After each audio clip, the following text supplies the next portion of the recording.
안녕하세요. 김상철 목사입니다. 오늘은 신명기 8장 3절 말씀을 통해 2026년 지켜야 할 10가지라는 제목으로 새벽 묵상을 하도록 하겠습니다. 제가 본문을 읽겠습니다. 너를 낮추시며 너를 줄이게 하시며 또 너도 알지 못하며 내 조상들도 알지 못하던 만나를 내게 먹이신 것은 사람이 떡으로만 사는 것이 아니요 여호와의 입에서 나오는 모든 말씀으로 사는 줄을 너로 알게 하려 하심이니라. 아멘. 새해를 준비하면서 조금 일찍 우리가 마음의 준비 또 태도를 확실히 하고 주님의 말씀을 따라가기 위하여 한 새벽 묵상을 하고 있습니다. 그래서 오늘은 우리 2026년은 한 10가지 정도를 좀 잘 지켜나가면 하나님께서 기뻐하시는 삶의 열매를 맺지 않을까 이렇게 생각을 합니다. 자, 첫 번째는 뭐냐? 오늘 본문의 말씀처럼 말씀보다 감정에 끌리지 말아야 합니다. 감정은 순간적이지만 말씀은 영원한 기준입니다. 감정은 믿음을 흔들어버리죠. 근데 말씀은 믿음을 세웁니다. 우리가 늘 즉흥적으로 결정을 하고 또 감정에 따라 그 발걸음을 옮기게 되면 반드시 후회합니다. 그래서 무엇보다 결정을 할 때는 말씀의 거울에 비추어 보고 결정을 해야 할 것입니다.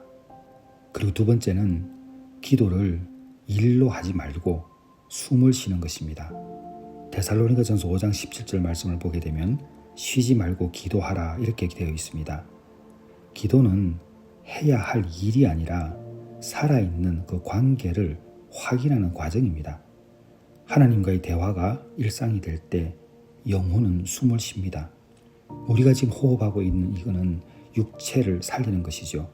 그런데 영적으로 우리가 숨을 쉴 필요가 있는데 이것은 기도 외에는 아무것도 없습니다. 그래서 기도를 하게 될 때 우리의 영혼은 숨을 쉬는 것이죠. 세 번째는 작은 죄를 가볍게 여기지 말아야 합니다. 로마서 6장 23절에 죄의 삭선 사망이요 하나님의 은사는 그리스도 예수 우리 주 안에 있는 영생이니라 이렇게 기록되어 있습니다. 작은 죄는 큰 멸망의 문을 엽니다. 사탄은 작은 타협으로 시작해서 큰 패배로 우리를 끌고 가죠. 제가 이번 주일에 술을 마시지 말라라고 강한 설교를 했는데 왜 그렇게 강하게 설교하실까라고 생각하시는 분도 있을 수 있어요.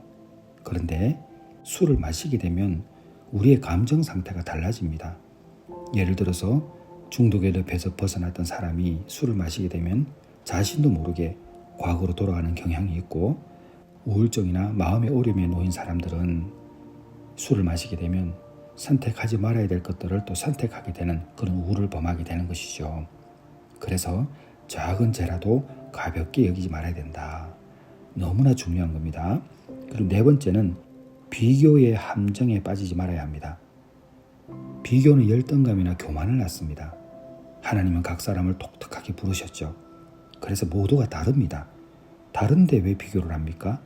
절대 그렇게 하면 안 됩니다. 그 사람은 그 사람이고 나는 나입니다. 하나님께서 보실 때는 그 어느 지체도 비교할 수 없이 소중한 존재들입니다.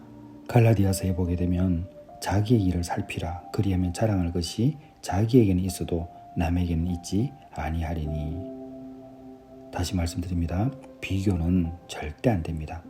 교만하거나 열등감을 가져오기 때문에 비교의 함정에 빠지지 마시고 늘 자신감을 가지시길 바랍니다.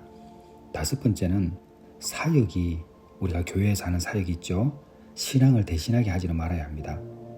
사역은 하나님을 향한 사랑의 표현이지 신앙의 대치물이 아닙니다. 예배를 드리러 오면 예배에 집중하고 그 다음에 사역을 해야죠. 예배와 관계없이 교회에 와서 일만 한다는 것은 옳지 않습니다. 우선순위가 분명하지 않죠.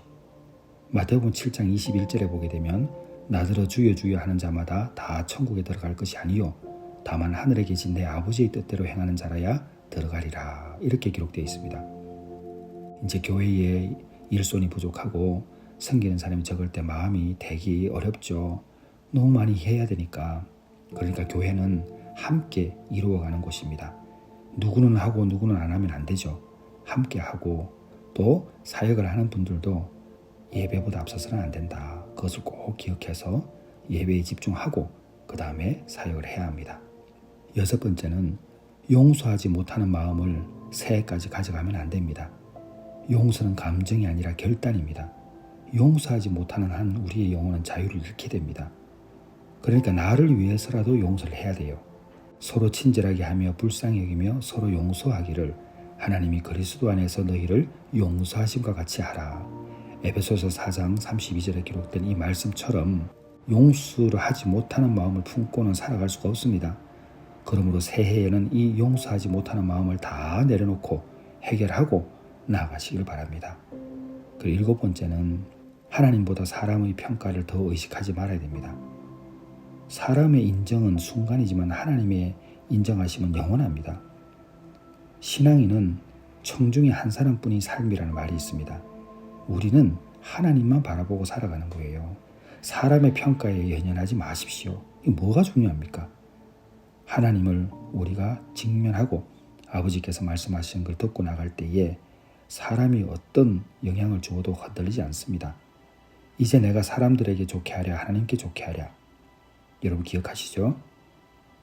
우리는 갈라디아서 1장 10절에 나와 있는 것처럼 사람의 기쁨을 구하는 인생이 아니라 하나님을 기쁘게 하는 인생이 되어야 할 것입니다.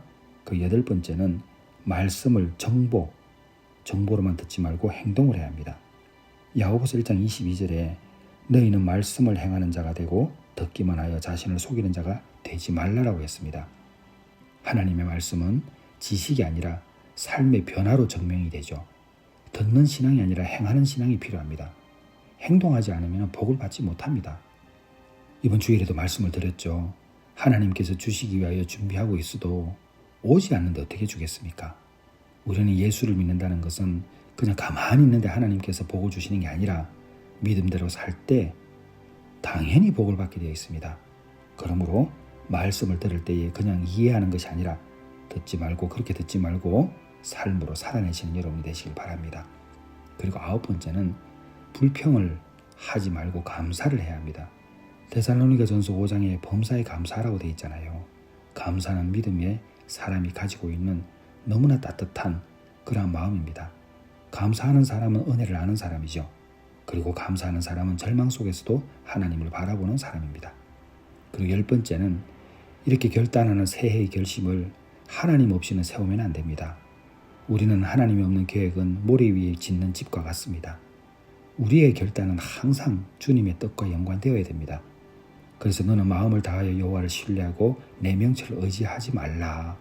그리고 범사에 하나님을 인정해야 합니다. 그리 할 때에 하나님께서 우리의 길을 지도하시거든요. 그러므로 새해에 어떤 일을 계획하더라도 하나님을 앞세우고 나아가는 여러분이 되시기를 주님의 이름으로 축원합니다. 기도하겠습니다. 하나님 아버지, 우리 내가 사랑하는 교회 성도들이 2026년도를 위하여 준비하고 있습니다.